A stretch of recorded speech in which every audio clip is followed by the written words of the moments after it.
Welcome to Solvetic, your channel to always learn technology easily. Below in the description, you will find useful links we used in this video.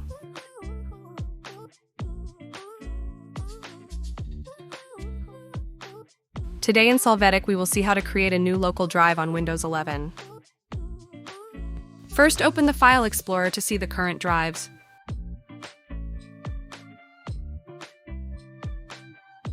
Now you will right-click on the Start menu to choose the option Disk Management.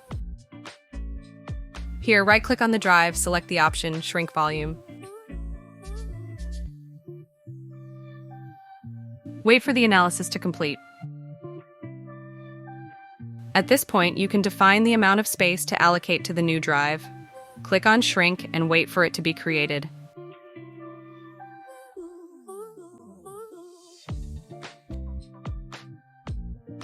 For this drive to be useful, right-click on it and choose New Simple Volume. In the wizard, click Next. Determine the amount of space to use on this drive. Click Next. After that, assign a letter to the drive so that it is identified by the system. Then validate the type of file system and, if you wish, a label to identify it. Click Next.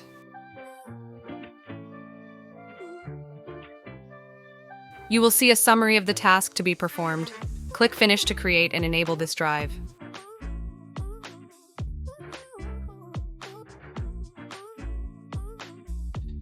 To validate, in the File Explorer, you will find your new drive ready to be used. Hey, remember to subscribe Solvetic channel.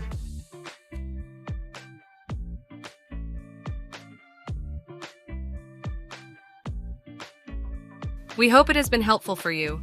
Here are links to watch more videos of your interest and subscribe to the Solvetic channel.